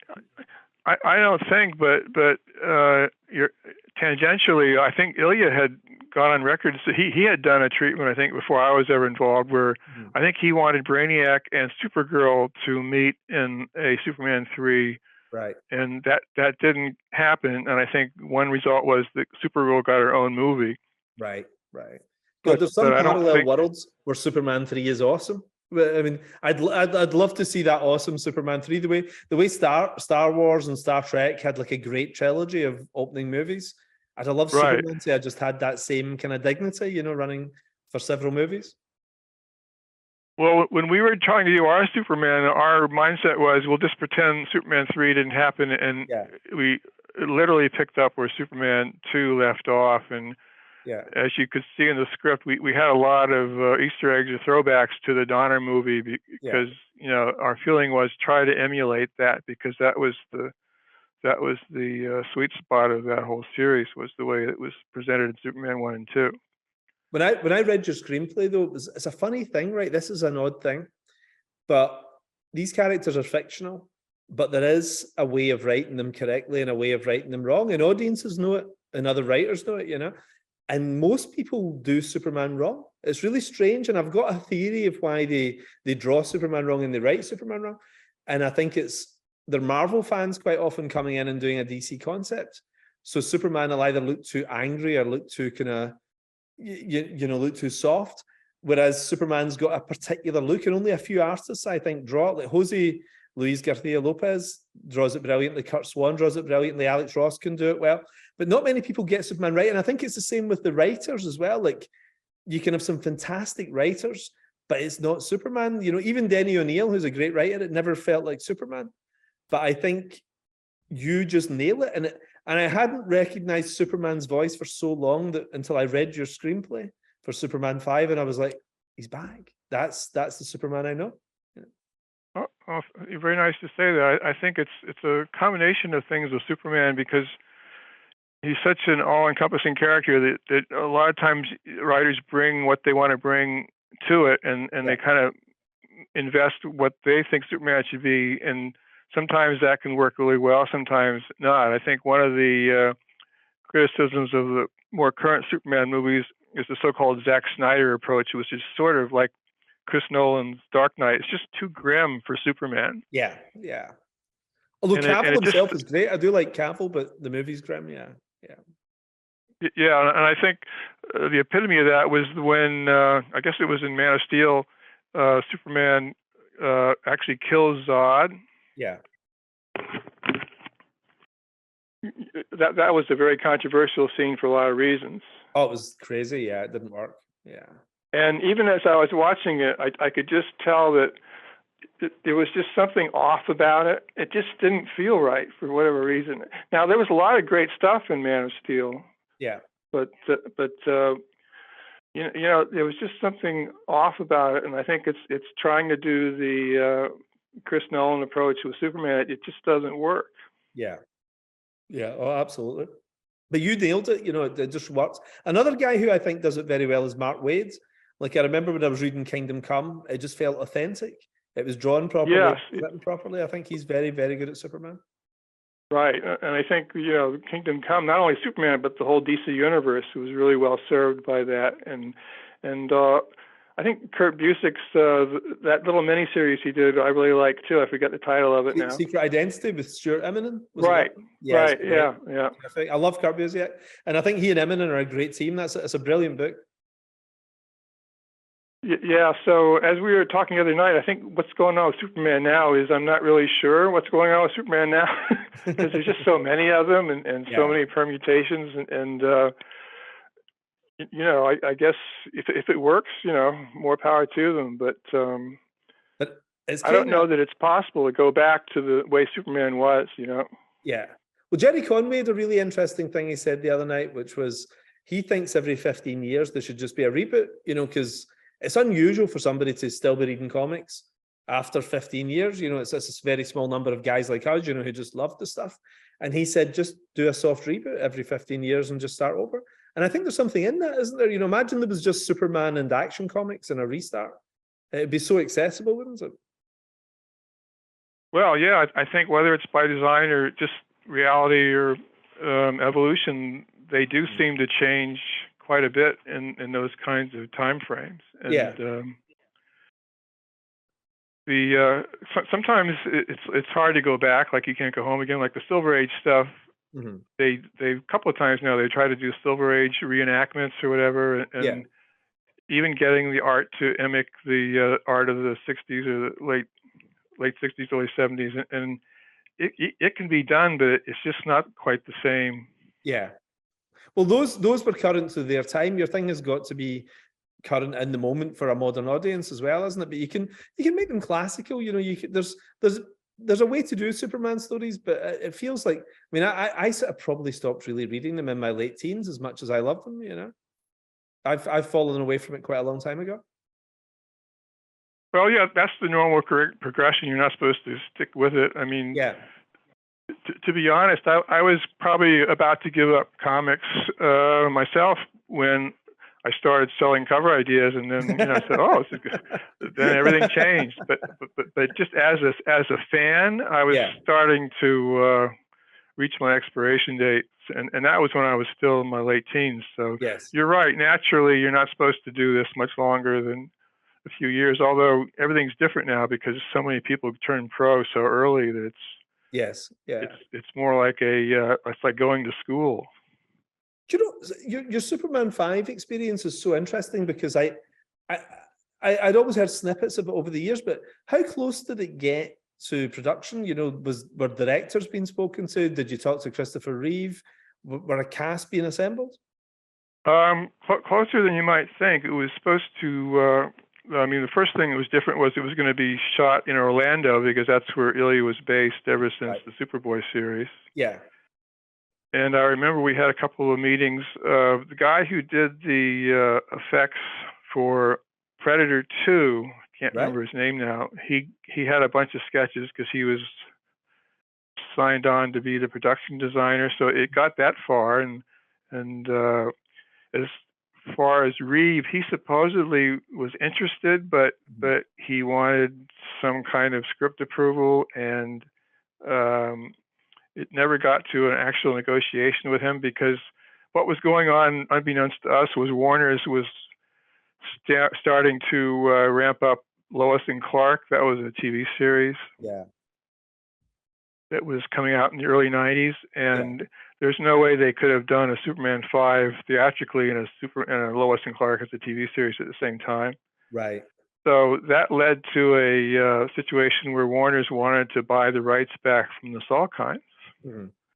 And that was kind of sketchy for a while. They eventually came to an agreement and a money deal, and that ended up with the Salkinds selling back all their rights. And I think the other thing going on, I think, was that Warner saw the huge success they had with Batman, much to their own surprise, because Mike Uslan had to convince them to do the movie, and they were skeptical, and then it became the huge hit that it was. So once that happened, I think Warner's realized we should not be farming these characters out to independent producers. And yet the independent producers sometimes bring something to it, don't they?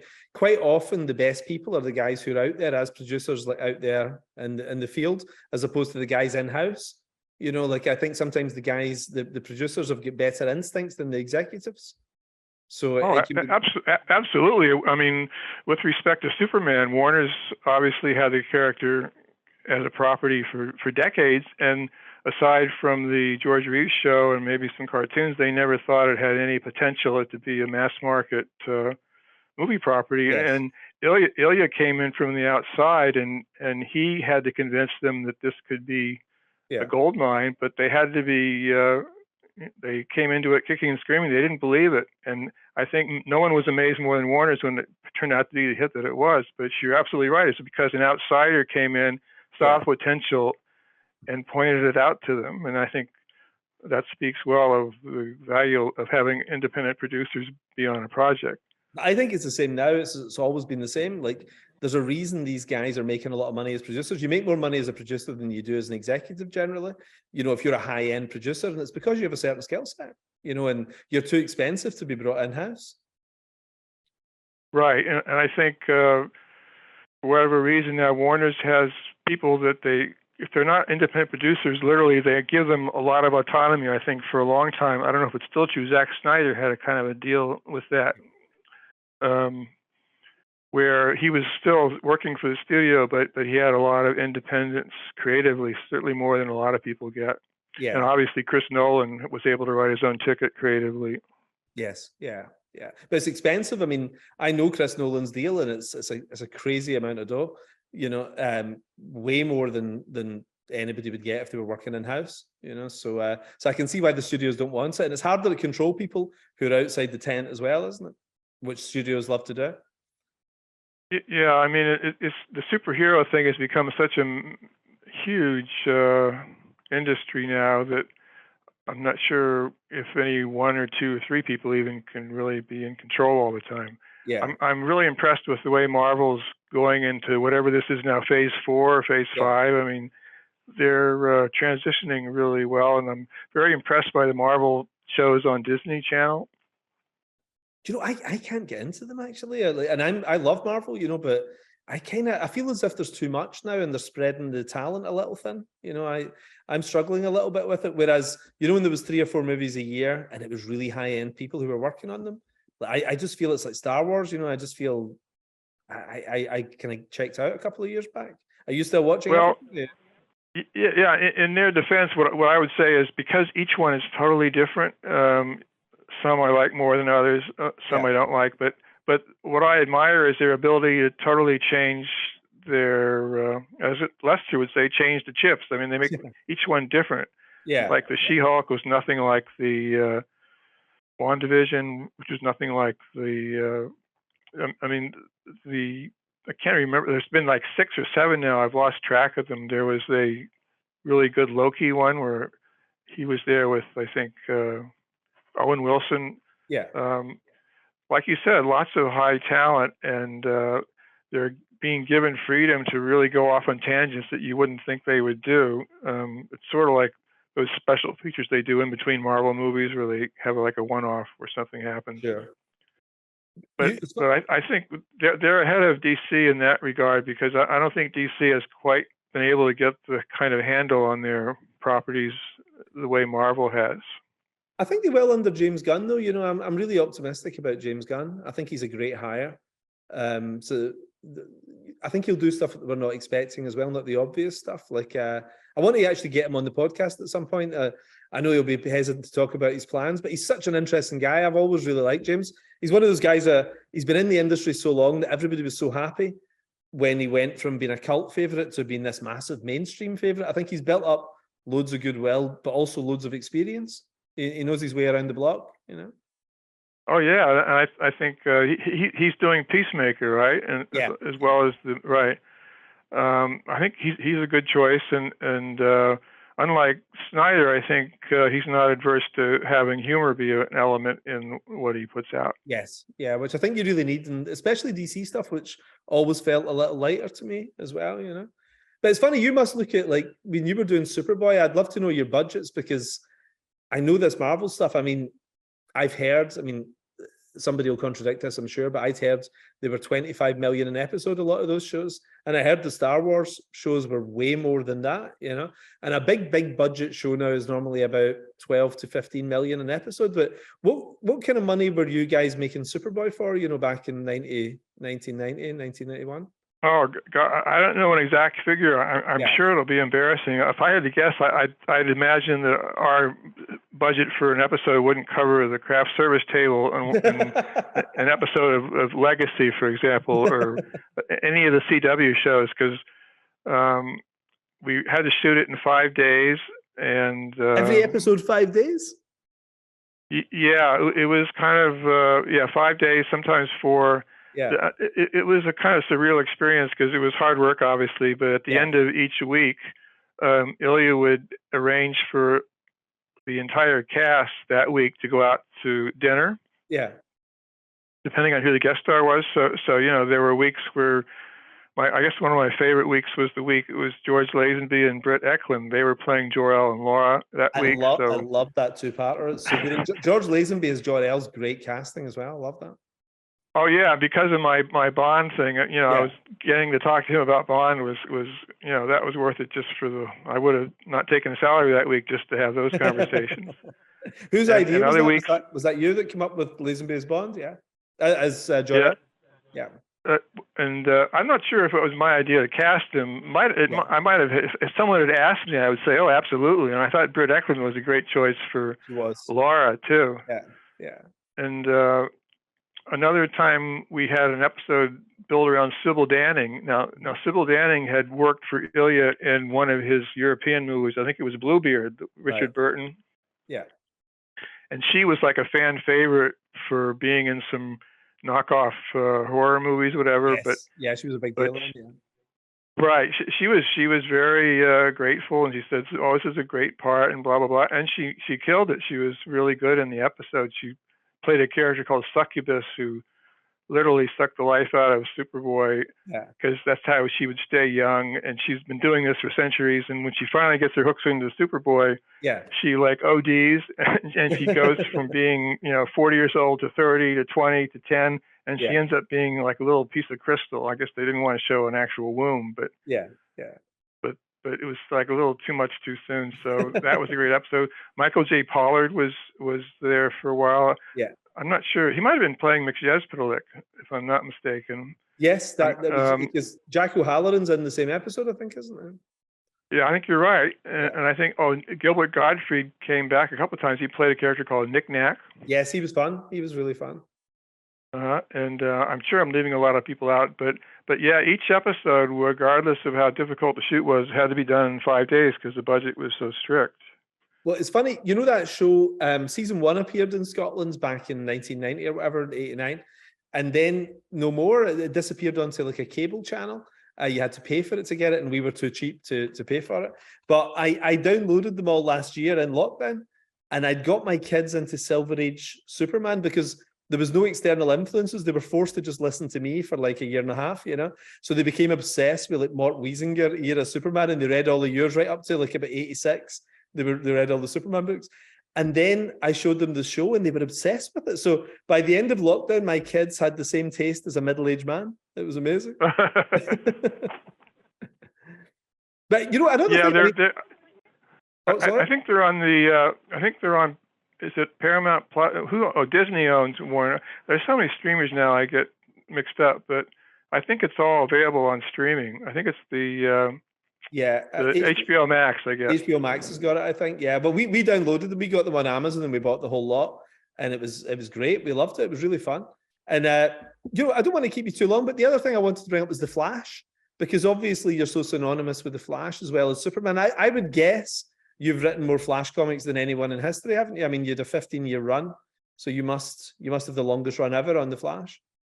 Yeah, I think that probably is a record just because of the way things are now. 15 issues is a long run, but so many people have come after me. And if I'm not mistaken, you were on the Flash for a while too, weren't you? Only a few issues, just a little handful. While Mark was having a little break, he had so many other books. He was working at Marvel and everything, and he just needed a gap year, really. But I mean, your run was so fantastic. I loved it, and I used to, as a kid, have enough money to buy 5 comics a month, just around one a week. And I always bought Superman books, anything he was in, but I bought The Flash because you were writing it. And there was some cracking stuff in there. It was so inventive. But I remember you working with Carmine Infantino, which I found out years later, Infantino had his big split from DC. He left under a bit of a cloud whenever they brought in Paul Levitz and Jeanette Kahn. He was unhappy and he stormed out of the office kind of thing to never return. But then he was working with you in The Flash. And I always wondered, how did that happen? Because I know that he was really adamant he was never walking back into that building ever again. How did you convince him? Was it after you guys had done the Detective Comics story, Well, I mean, he kept his vow. He never came into the building again. But what he did was he was delivered pages he had a little studio not far from continuity. So, Yeah. I mean, it was gradual. What started it off was when he left Warner's, or was booted out, whichever story you prefer, he started right away working for Jim Warren, and they gave him an office where Warren was. It was somewhere downtown. Right. And I did a couple of stories for Wheezy with Carmine being the artist. Yeah. And I would visit him there when he was drawing, and that sort of set up our relationship, which would happen a few years later with DC, because when Carmine came back for whatever reason, he would never go up there, but he was open to drawing the Flash again. Mm-hmm. And I think one of the first stories, maybe the second or third story, was a story that called Flash 1981 Odyssey or something. And it was a double-page, double-length story going over Flash's entire origin. Mm-hmm. That would list all his supervillains and everything. It's like that. What I was saying before about like golden ticket ideas that could really be done by 10 writers 10 different ways. The idea on that one was that we find out that with the lightning that struck Barry Allen didn't give him super speed; it put him into a coma. Right. And he's wrapped in bandages, and he's been bedridden for years. And the only way he was able to avoid going insane was in his mind. He conjured this fantasy that he got super speed from the lightning bolt, and he had all these adventures. That's a great, because I think just before it in the John Broome story, he's reading a Golden Age Flash comic, isn't it? So that makes sense, even continuity-wise. Just yes, because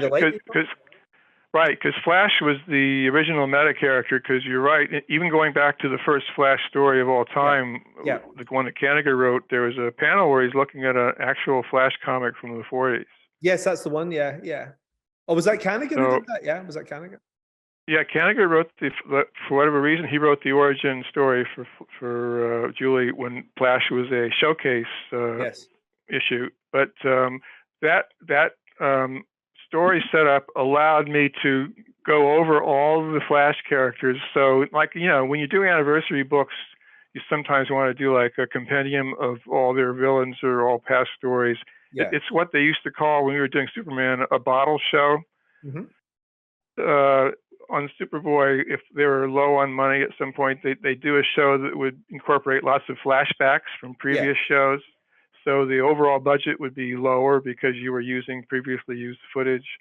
So although Carmine and I had to draw and write the stuff, from scratch, the actual information was origins of villains that had appeared years ago. So long story short, at the end of the issue, Barry figures out that he's being manipulated by someone because one of the last villains that he conjures up in his remembering of these so-called fantasies is Reverse Flash.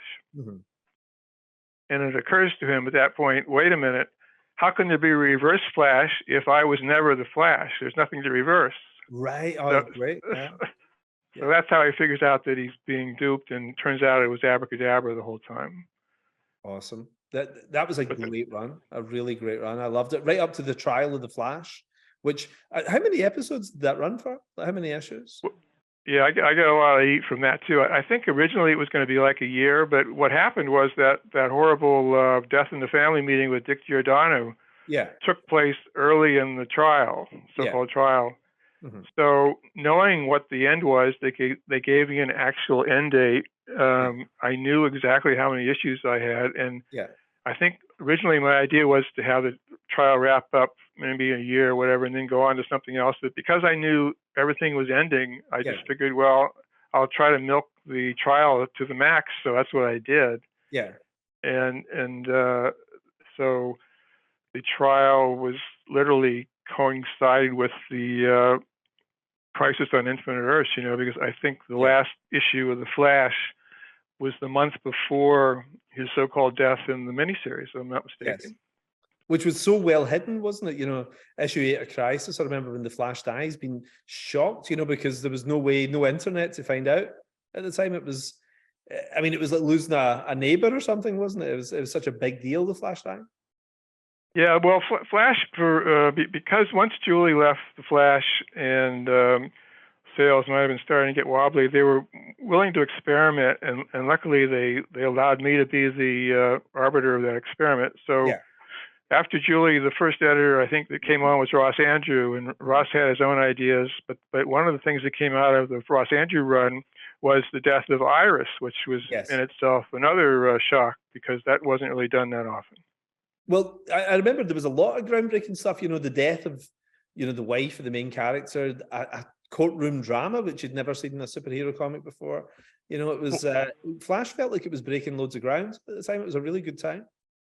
Yeah, well, what I was actually being influenced by at the time was Frank Millar's Daredevil, because I was really enjoying what he was doing with Daredevil, and I was looking at Flash and saying, how could we make the Flash have a long story like this and be more interesting? So I was able to, that was my influence, because after Julie left, what I was doing on the Flash is sort of a 80s version of John Broome, because for me, that was the essence of the Flash, that kind of, the same way you were talking about the way I do Superman, well, that's how I applied my approach to the Flash as well. But at some point, the John Broome model, had outlived its usefulness. So when Ross Andrew came in, I said, what the hell, let's try something different. Yeah. So with him, it was the death of Iris, but then once he was gone, I think Ernie Colon was the editor for a few issues. I think Len was the editor too for a few issues. In fact, that Flash 300 we were talking about, Len was the editor. But after that, they let me be the editor for myself, which, I don't know how often that was done back then. But once that happened, I was in total control. So the next departure was after the death of Iris, the Flash trial. Because you're right, I don't think at that time that had not been done to a superhero, at least not to that degree. No, it was crazy. It was crazy. But it was an interesting time, because for me, that was kind of the end of my childhood as well. I was about 15 when these things were happening, and that DC universe that wrapped up in 1985, 1986, paving the way for the Marvelization of DC when all the Marvel guys came over and did them in the Marvel style. That was kind of the end of me being a kid, I guess, so it felt super poignant, when you had your last Superman story, the end of the Flash and everything. It felt like the end for me. Like DC felt like it closed up shop at that point with Crisis on Infinite Earths, which was a great finale for it all. Well, but after that, the Crisis kind of took over and remodeled the entire DC universe. So were you not on board for that, or? Well, I grumbled, and sort of went along with it, but I wasn't excited, because Marvel Comics, I was reading Stan and Jack Marvel Comics in the 80s, because in Scotland we had black and white reprints of those old 60s books. So I didn't realize how exciting it was to have the Marvel guys coming in. For me, it was like, who are these interlopers, who are coming into DC? So I kind of checked out a little bit weirdly. I mean, I hung around for a couple of years, but I did drift off. I mean, there was some great stuff at that period as well. I mean, there's a real golden age of DC. You'd like DeMatteis and Giffen doing Justice League and stuff like that. And Byrne's Superman, as much as I was against it in hindsight, was actually very good. But I remember at the time just feeling, okay, I'm not happy about this. It's no longer the thing I was into as a kid. But maybe I had maybe a couple of years of enthusiasm. By 1988, I think I was starting to check out probably. Yeah. Well, I mean, DC had to readjust, because I think by the mid 80s with the Crisis, it was the first time DC found out they could do these company-wide crossovers, and that was a money-making endeavor by itself, let alone whether that was good in the long run. Yeah. And as we know, they've been doing it ever since. Every year or two, they have a new reason to start everything over yet again. Yes, yeah, but I mean, that mid-80s, I don't mean to be down on that mid-80s period, because I do think it's probably the most creative period DC's ever had, from like 83 through to about 88. The Dick Giordano years, I think, were hugely exciting. Superman, Batman, Wonder Woman, Justice League, all these books were firing on full cylinders, I think. So Giordano, I don't know what it felt from your side, but Giordano felt like a really positive thing for the company. He was a creator who was suddenly sitting in the big chair. Oh, sure. I mean, I don't think other people would have given the green light to Silverblade, because it was so, against the grain of what was being done. And don't forget, in that period, that was also when Watchmen and Dark Knight happened, right? Yeah. Oh no, it was an incredible, incredible period. I mean, that's what's made me a comic fan for the rest of my life. I think those kind of 5 years. But like, it's interesting because a lot of people who leave comics and go and work in television or animation or whatever, they do come back, like Jerry and Len and Marv and everyone, you know, they maybe go away for a few years and then they come back and do a year run on something. But you were so dominant in comics, you know, you were writing these enormous books like Superman, Action, The Flash and everything. But you did seem to almost draw a line under it and go and have this other career. Like, were you ever tempted to come back? You know, did you ever think it'd be interesting to come and do a run on Batman or do a run on Spider-Man or something? Because I know that all these guys are fans of you. You know, you talk to Tom Brevoort and these guys, and when we get together in bars when I was working at Marvel, you always come up as everybody's favorite. You know, you were one of those guys who everybody liked. Were you ever courted? Were you ever entertaining it yourself? Well, I came back to Marvel. I mean, I not come back. I had done a couple of fill-ins for New Universe in the 80s, you know, those shooter books in the mid 80s. Yeah. That's when I was starting to have trouble getting work at DC. Yeah. But then with Tom Brevoort, I did a series called True Believers in the mid, I guess, like 2006, I think. Yes. Yeah. And that was fun. But as far as coming back to DC to do other stuff, there was a period where DC and I were totally out of touch because at the point where the Salkinds sold the rights to Superman back to DC, you know, it was not an easy transition for anybody. But yeah. I was told by someone that I wouldn't be welcome at DC at that point, and Yeah. which was okay because I had moved on to other things and I was like working on the Columbus movie and then I went into animation. So it wasn't like I was always in contact with the people at DC during that period. So that's why I think I totally disappeared for the whole run of the 90s because I didn't start doing stuff for DC again. Sadly enough, it was because of Julie's death. They did these commemorative issues, you know, based on Julie. I think I did the Hawkman issue, but they were like 6-issue miniseries, and Dan DiDio called me up. First time we had ever spoken. Yeah. And he said, "Would you do a story for this?" And I said, "Sure." And that was my like reintroduction to DC after being away for like 14 years. I'd love to see you do more. I mean, it's funny, like you just bring a different perspective, and it's unlike anything else that's there. Like whenever you did the Superman book in 2010, where you know Jor-El and Lara are in the same rocket as Superman, I remember just thinking, I wonder what this is going to be like, because it had been decades since you'd written Superman, and I was in from the first page. I was like, this is awesome. It was the magic touch, you know. So I'd love to see you do. I'd love to see you do some stuff at Marvel as well, just out of curiosity, because I haven't seen you do much Marvel. So I don't know if it floats your boat, if it's the kind of thing that still interests you, but it's something I'd love to see as a fan, you know. Oh, you want to be my agent?